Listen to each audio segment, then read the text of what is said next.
बसून एक निर्णय घेतला आणि तो निर्णय की आजचा दिवस दिवाळी साजरी करायची नाही. आणि त्याचं महत्त्वाचं कारण आपण बघितलं गेले महिनाभर महाराष्ट्रातल्या अनेक जिल्ह्यामध्ये अतिवृष्टी होती. काही ठिकाणी पूर होता, काही ठिकाणी महापूर होता आणि याच्यामध्ये शेती उद्ध्वस्त झाली. शेती नुसती उद्ध्वस्त झाली नाही तर पीक या जमिनीत येतं ती जमीनच खरडून गेली. आणि त्यामुळे हा सवन शेतकरी हा अत्यंत अस्वस्थ आहे. त्याच्या दृष्टीनं जमीन शेतीची हे त्याचं सर्वस्व आहे आणि त्याचं सर्वस्व केलं तर कोणत्या मनस्थितीत तो दिवाळी साजरा करणार. आणि म्हणून त्याच्या या दुःखामध्ये आमच्या संघटनेनं सहभागी व्हायचा निर्णय घेतला. दोन गोष्टी त्याच्यामध्ये आहेत की संकट येतात, येत नाही असं नाही, पण अशा वेळेला ज्यांच्या हातात राज्याची देशाची सत्ता आहे त्यांची ही जबाबदारी असते संकटग्रस्त लोकांना संकटातून बाहेर काढायला हातभार लावायचा. आता राज्य सरकारने काही चोखडी रक्कम काही लोकांना जाहीर केली, पण नुकसानीचं स्वरूप हे बघितल्याच्या नंतर या चोखडी रकमेचा उपयोग त्याला पुन्हा उभं करण्यासाठी होईल असं त्यांना वाटत नाही. आणि त्यामुळे राज्य सरकारवर सुद्धा हा संकटग्रस्त नाराज आहे. मला असं वाटतं माझा या सगळ्या प्रश्नाकडे बघायचा दृष्टिकोन हा वेगळा आहे.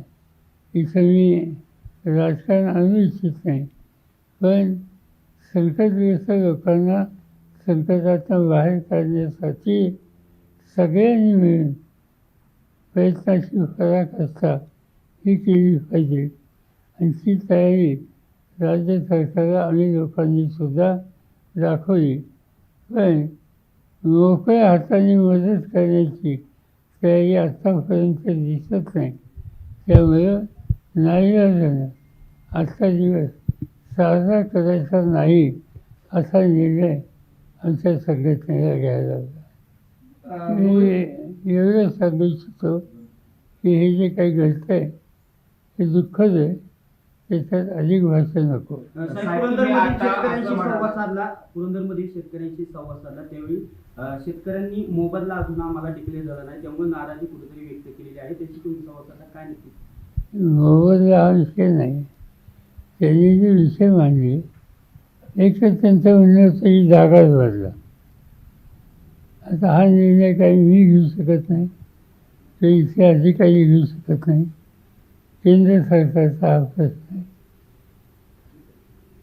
जर विमानतळ कुठं काढायचा हा निर्णय शेवटी केंद्र सरकार घेईल.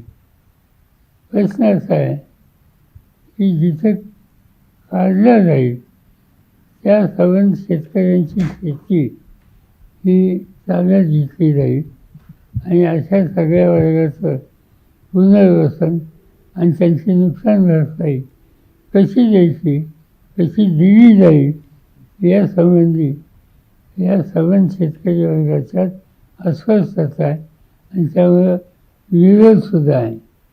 आमच्या सगळ्या चर्चेमध्ये मी एवढं सांगितलं की कुणीतरी गैरकायद्याने तुमची जमीन काढू शकत नाही. विमानतळ झाला पाहिजे हे जर सगळ्यांचं म्हणणं असेल तर ज्या जागेवर होणार आहे त्या भागातल्या शेतकऱ्यांच्या जमीन मालकाचं तिथं फळबागात आणखी शेती आहे, पाणी आहे, ड्रीप इरिगेशन आहे आणि त्यामुळे त्यांना उद्ध्वस्त करून चालणार नाही. त्याला योग्य ती नुकसान भरपाई आणि पर्यायी जमीन या दोन्ही गोष्टी द्याव्यात ही मागणी त्यांची होती. मी त्यांना एवढंच सांगितलं की मी राज्य सरकारला, मुख्यमंत्री आणि पालकमंत्री यांना विनंती करणार आहे की तुम्ही या कामाच्यासाठी बैठक बोला आम्हाला लोकांच्या उपस्थितीतून आणि यातनं काहीतरी मार्ग काढा. असा निर्णय आमच्या बैठकीत काल झालेला आहे.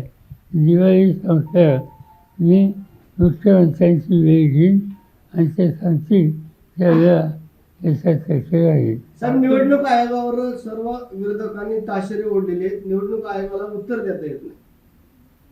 मग बरं काय रोहित पवारांनी बोगस आधार कार्ड ठीक आहे सर, त्यांना विचारलं ना.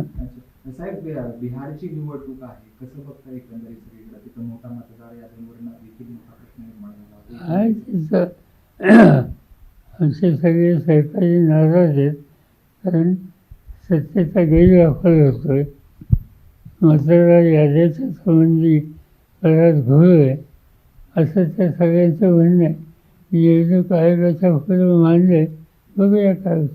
साहेब, मराठा आरक्षण ओबीसी मध्ये जी JR काढलेला आहे त्याच्यावर आंदोलन केलं जाते. आज देखील बीडमध्ये छगन भुजबळ यांचा मोर्चा आहे, एकत्र नेते येत आहेत आणि त्यांचं म्हणणं आहे की हा JRच रद्द करावा. ठीक आहे, तर त्यांच्याशी बोलू.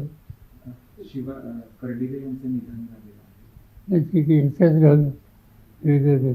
साहेब, रशियाकडून तेल खरेदी लोकप्रतिनिधी म्हणून काम करणारे असा त्यांचा परिचय होता.